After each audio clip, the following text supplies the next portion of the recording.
Minu sõnavõtt, lühike sõnavõtt siin ei ole nii hästi struktureeritud kui minu eelkõnelejatel. Mul ei ole ei 7 nõuannet ega soovi ega ka 10 käsku. Pigem minu ettekanne külvab segadust.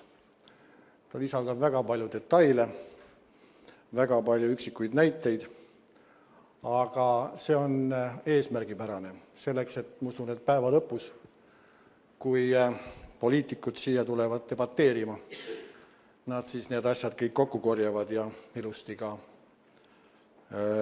ära süstematiseerivad. Ka mina tahaksin alustada mitte ilmalikult. Ja ma loen teile ühe tsitaadi.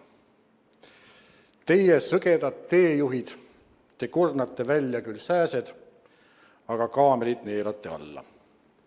See on pärit Matteuse evangeeliumist. Väga ammu kirja pandud. Ja selle mõte on see, et me tegeleme pisiasjadega, ehk siis need variserid siis omal ajal kurnasid sääski piima seest välja, andmata endale aru, et kaamerid on ka millekski muuks kui ainult söömiseks. Kui täna öeldi küll, et tuleb rääkida headest asjadest, siis mina ikka pean selle mütsi endale pähe panema ja rääkima nendest asjadest, mis on minu arust mitte kõige paremini. Aga eks see kõik ülejäänud jälle on ju hästi, mis siit siis järele jääb. Kui sarnane kokkusaamine oli sarnasel teemal, mille pealkiri on Millist riiki jõuame pidada, siis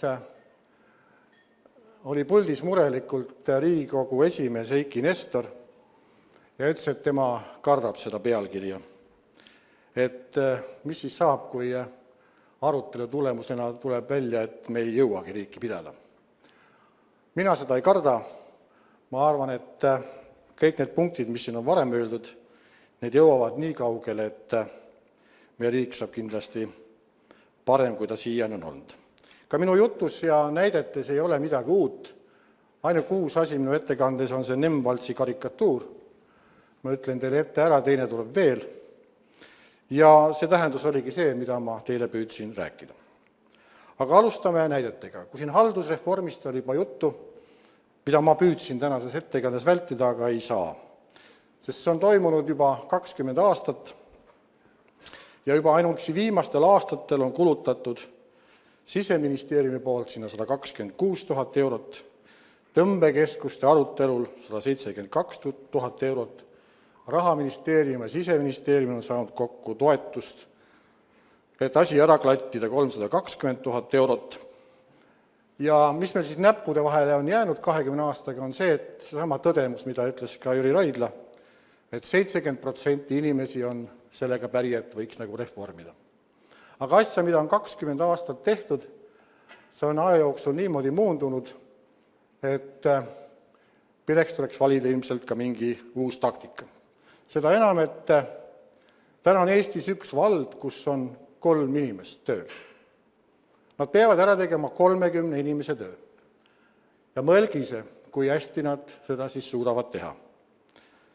Aga neil ei ole plaanigi kellegagi ühineda, sest neil on arusaamine, et nad saavad selle kõigega hästi hakkama. Aga 20 aastat on meid kurnatud. Teine kurnamine. Ma sotsiaalmeedias nädal aega tagasi sattusin peale ühele sissekandele, kus üks arst kaebas, et talle tuli sisse kiri, mis oli järgmises sõnastuses. Juhin teie tähelepanu, et tervishoiutöötajate aruande esitamise tähtaeg on 1. veebruar 2015. See ajas arstil harja punaseks ja ta alustas debatti sotsiaalmeedias, mis kestis 2 päeva. Seda võttis osa 47 kommentaari, oli seal taga. Ja teda ärritas see, et on olemas töötajate nimekirjad, on olemas Maksuamet, on Terviseamet, on Haigekassa, aga ikka nõutakse tema käest töötajate arvu. See debatt päädis sellega, et ka üks tänane diskussioonis osaleja sekkus ja ütles, et tema on 2 aastat püüdnud juba selgeks teha, et need andmed, mida vaja on, sealt ei saa, et oleks vaja teistsugust andmebaasi, aga et Riigikogu ja valitsus on ta kuhugi kukutanud ja kuhugi ei ole jõudnud. Arst lõpuks täitis selle tabeli ära, aga tegi ka ühe arvutuse. Tema aruandme täitmine võttis aega 2 patsiendi vastuvõtu aja. Kui Eestis on 800 perearsti ja korrutame selle 2 patsiendiga, siis selgub, et Padise valla jagu abivajajaid jäi abivajata. Rääkimata sellega, et palju närvi oli kulutatud nii arstil kui ka tegelikult ka 2 päeval nendel inimestel, kes sellesse diskussiooni sekkusid. Ei maksa arvata, et selliste probleemidega on ainult Eesti hädas. Kõik riigid võitlevad sääse kurnamisega. Neil on erinevad nimetused. Anglosaksi maailmas on selle asja nimi red tape, mis on siis punane lint või pael, mis tuleneb juba 15. sajandist, kui kuningas saatis kirju paavstile. Hollandis on selle nimi paarse krokodill, mis tähendab tõlkes lilla krokodill ja see baseerub ühel videol, mida te võite YouTube'ist vaadata, kuidas ema läheb tütrega tagasi basseini, olles eelmine päeval unustanud maha lilla täispuhutava krokodilli. See oli seal ametniku selja taha ja tüdruk näitas, näed, seal on meie krokodill, ametnik selle peale andis paberi. Täitke ära vastav vorm. Ema juhtis tähelepanu, et aga see krokodill on ju teie selja taga. Ja, ma tean, aga teie täitke vorm ära. Ja mõelge, kui palju tegelikult selliseid probleeme on kõikides riikides. Ja nagu ma ütlesin, riigid võitlevad sellega, vähesed on õnnestunud ja Suurbritannia on loodud reegli, kus iga uue seaduse tekitamisel peab ühe hävitama. Obama mõned aastad tagasi, kes soovis ka bürokraatiaga võitlema hakata, tõi näite, kuidas tema riigis on lõhekasvatusega või lõhedega, kes on magevees, tegeleb Siseministeerium või siseosakond, aga nende kaladega, mis on merevees, nendega tegeleb Kaubandusministeerium. Kui võtta paralleeli siit meie riigist, siis võib-olla kohatu, aga kui mõelda meie piimamüügile, siis kes sellega siis peaks tegelema? Meil on olemas Välisministeeriumis vastav osakond, meil on olemas põllumajandusminister, aga lõpuks siis on meil kaubandusminister, kellel õnnestub Jaapanis see piim maha müüa. Tekib sama olukord, kus Jaapanis piimamüügiga tegeleb üks inimene ja Eestis ja võib-olla lääne poole tegeleb teine inimene. Ja nagu ma ütlesin, ainukene, miks õnnestunud on see natukene sellises riigis nagu Holland, on see lihtsal põhjusel, et peaminister otsustas võtta selle enda kätte. See on natuke viide sellele, mida ka ütles Jüri Raidla, et peaministril peab olema riigis oma roll ja tal peab õigust olema midagi otsustada, mitte ainult konsensuslikult koosolekut juhatada. Tõsi, ka Hollandis selleks, et bürokraatiat vähendada, asutati uus osakond. Aga paljudes riikides need lood, mida ma räägin ja mida ma olen rääkinud, on kokku korjatud ja natuke suuremates riikides neid irriteerivaid lugusid on mõni tuhat, aga nendest lähtuvalt on olnud võimalik ka midagi ära teha. Kui mul nüüd küsiti, et kas teil pole seal midagi teha Riigikontrollis, siis siin on üks väljavõte ajalehest Vaba Maa peaaegu 90 aastat tagasi. Et neid mitte kurnata selle kootikirja lugemisega, siis seal tekstis on kirjas lühitalt öeldes see, et kiidetakse Riigikontrolli, et ta saatis laiali ringkirja, kus ta ütles, et iga 7-margase ostu puhul ei ole mõtet komisjoni moodustada. Ja iga tooli, mida ostetakse, ei ole mõtet samuti komisjoni vaevata. Ja selle eest sai Riigikontroll aastal 1926 kiita, et kui tore, et lõpp sääse kurnamisele. No mina mõtlesin, et ega ma siis kehvem poiss ei ole. Ja paar aastat tagasi tegin ettepaneku parlamendile, et võiks ära kaotada üksikute ministeeriumite aastaaruanned. Ja tegelikult keegi ei loe, tegelikult kellelegi vaja ei ole ja piirduda ainult riigi koondaruande koostamisega. Kas te arvate, et tuli kiitus? Ei. Äripäev väitis, et demokraatia on ohus, see kõik ei ole läbipaistev enam ja meie neid aruandeid loeme väga põhjalikult. Ausalt öeldes ma kahtlen. Sest andmed esiteks ei kao mitte kuhugi, need on kõik seal olemas, need on kättesaadavad ja kes tahab, selles on võimalik neil saldoandmekest ilusti kätte saada. Nii et 90 aastat on möödunud, aga reaktsioonid võivad olla väga erinevad. Aga räägime mõnedest võrdlustest. Kui me vaatame täna OECD numbreid ja neid tulpasid, siis me näeme, et selles võrdluses ei tundugi Eesti riigi pidamine ju kuigi kallis. Eriti kui me vaatame seda keskmist näitajat.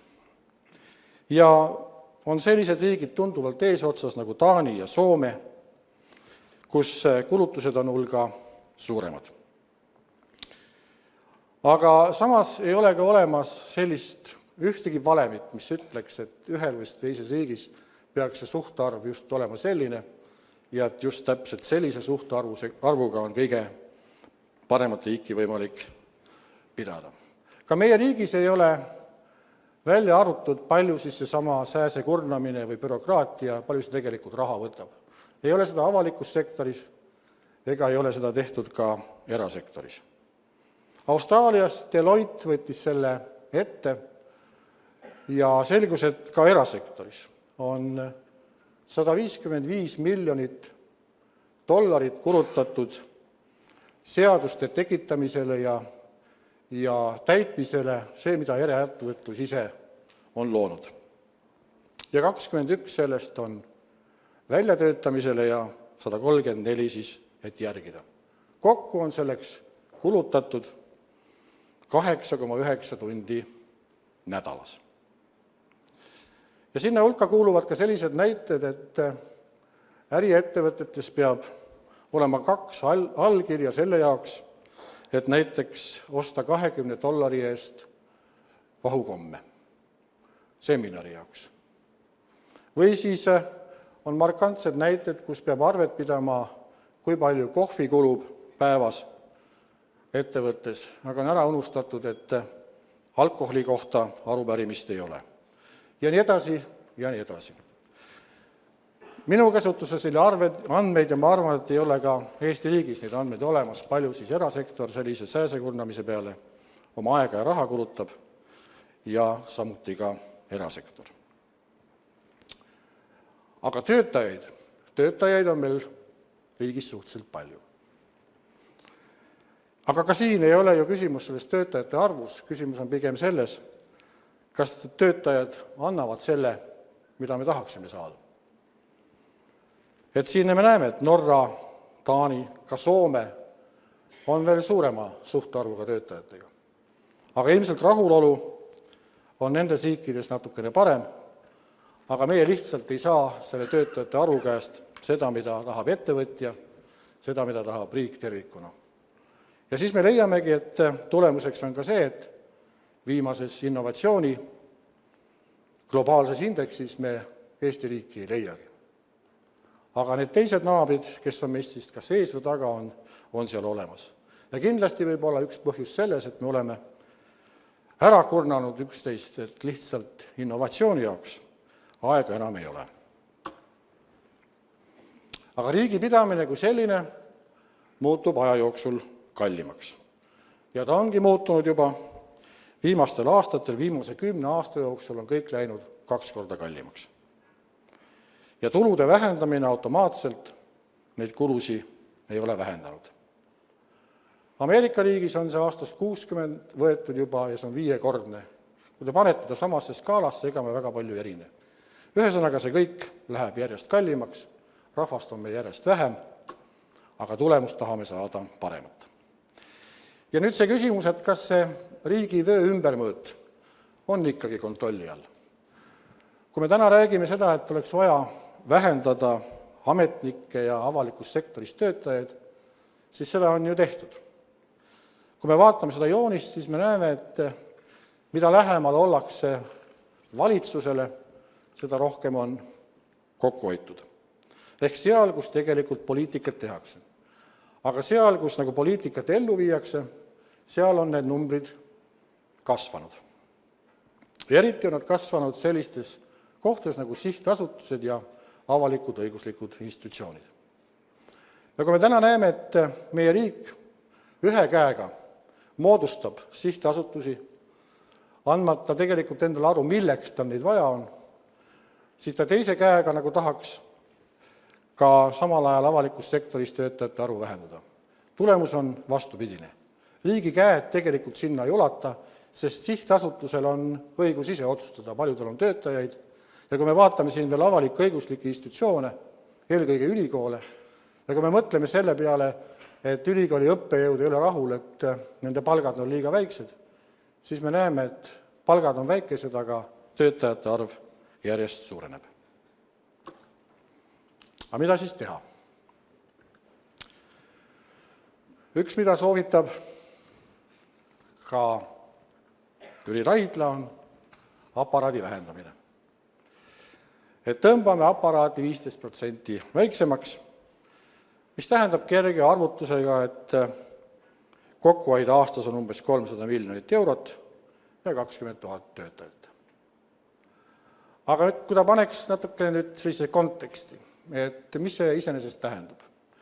Me teame, et meil on vaja vähendada õpetajaid, sest koole lihtsalt ei ole enam nii palju vaja ja pole vaja ka õpetajaid. Aga kui me vaatame rahvusvahelist võimekuse testi täiskasvanute osas, siis selgub üks tõsiasi. Nimelt, et õpetajate kirjaoskus, funktsionaalne lugemine, matemaatika ei ole just kõige parem. Ja see on kõige kehvem veel nooremate õpetajate hulgas. Ehk teisisõnu, kui me hakkame joollauaga õpetajaid vähendama selle järgi, kes on 50 ja pluss, võime olla olukorra juures, kus meil on koolis õpetajad, kes väga hästi õpetada ei oska. Ja see on hoopis suurem probleem, ehk teisisõnu on haridussüsteem ja ei ole paljuski enam avaliku sektori töötajate arvu suurenemine või vähendamine.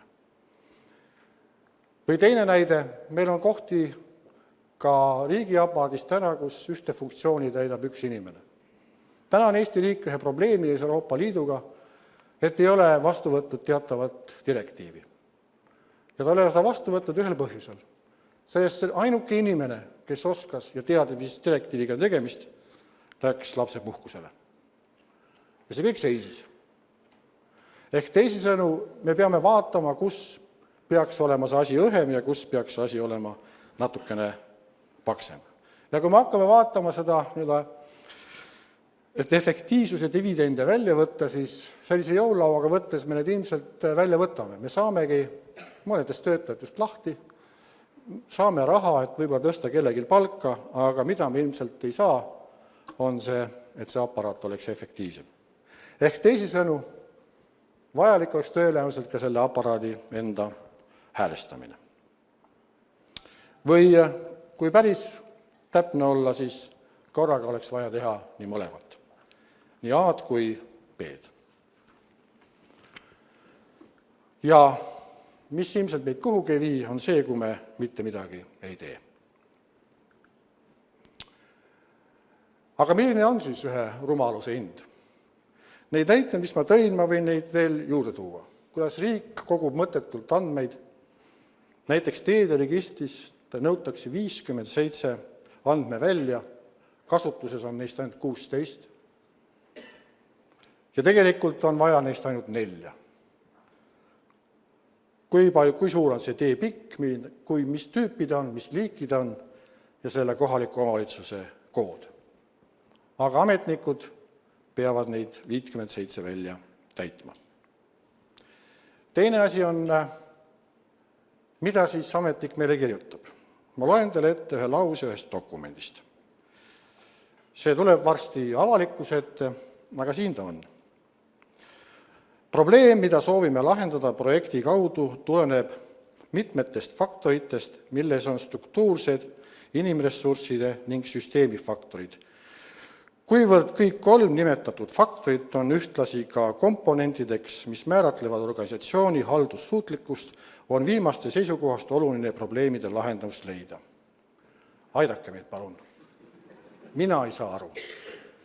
Ja see ei ole üksik näide. Ja kui me räägime, et kes vastutab või kes reformib, siis tegelikult see ei ole ainult ju poliitik ega peaminister ja minister. See on tegelikult ju iga ametniku, iga töötaja asi. Enne kui ta midagi kirja paneb, võiks nagu mõelda. Enne kui ta võtab telefoni või saadab e-maili, et mingeid andmeid saada, tasuks vaadata, kas need andmed on kuskil järsku olemas. Ja eks see puudutab ka kontrollijaid. On asutusi, kus on korraga 5 kontrollijat sees. Ja asutus ei saagi muuga tegeleda, kui esitada andmeid kontrollijatele. Ja see tulemuseks on see, et nagu ta siin punane nool näitab, see on täiesti meelevaldne järeldus. Aga ma arvan, et mida rohkem on meil sellist lollust ja rumalust, seda vähem on meil usaldust oma riigi vastu. Ja kui meil on vähem usaldust oma riigi vastu, siis puudub riigi valitsejatel ka julgus reformida ja soov püüda hoida seda staatust, mis on siin joonises nagu taotletud või saavutatud. Viimane slaid. Kui noor kunstnik hakkab õppima kunsti, siis esimene asi, mis tal palutakse teha, tal palutakse joonistada kas siis mingit objekti, mingit 3-mõõtmelist lauda või tooli või midagi muud ja talle öeldakse üks lause, et unustage ära, mida te teate, vaid joonistage seda, mida te näete. Ja selle tulemusena ongi joonisel seesama sääsk ja kaamel täpselt ühe suurused. Ja siit võib tekkidagi arusaam, et tulebki tegeleda sääsega, sest ta on ju tegelikult sama suur kui see kaamel. Aga ma arvan, et me oleme riigina piisavalt vanad juba, et me suudaksime vaadata perspektiivi ja suudaksime teha õigeid valikuid, saades aru, et kaamel on lihtsalt natuke maad kaugemal ja et ta mitte ära süüa ja mitte ta päris ära ei suruks, tuleks teha valikuid. Kui me siin lauas istusime, siis Jüri Raidla tuletas mulle meelde minu kunagist haridust molekulaargeneetika vallas ja ma tahangi teile siis lõpetuseks tuua sealt ühe näite valikutest. Loodus teab, kuidas valida. Meil kõigil on käsi peal on 5 sõrme. Esiteks, et sõrmed ei ole ühe pikkused, need isegi sõrmede vahel on vahed. Kes natukene teab füsioloogiat, siis ta teab ka seda, et embro, kui ta on üsna noor, siis temal ei ole kätes vahesid, vaid tema käsi on nagu labak. Ja siin on arengus sisse kirjutatud niisugune asi, mida nimetatakse programmeeritud rakusurm. See tähendab, need ebavajalikud rakud siin arengu käigus tapetakse ära. Et kui laps sünnib, siis tal on 5 kätt või 5 sõrme. Aga kujutame ette, et kui seda juhtuks, mida me teeksime käega, millega me ei saa päris hästi midagi teha? Me saame kanda labakut, me ei saa kanda sõrmikut, aga labakuga tõenäoliselt on võimalik tõsta kive, aga midagi nutikamat teha tõenäoliselt mitte. Et siit siis soovitus ka riigile loodusteaduste poolt. Kui looduses on juba sisse programmeeritud valikud, siis ilmselt need kehtivad ka ühiskonnas tervikuna. Ja need valikud on vaja teha, sest vastasel juhul läheb võib-olla Eiki Nestori hirm täide, et kas me ikka suudamegi sellist riiki pidada. Suur tänu!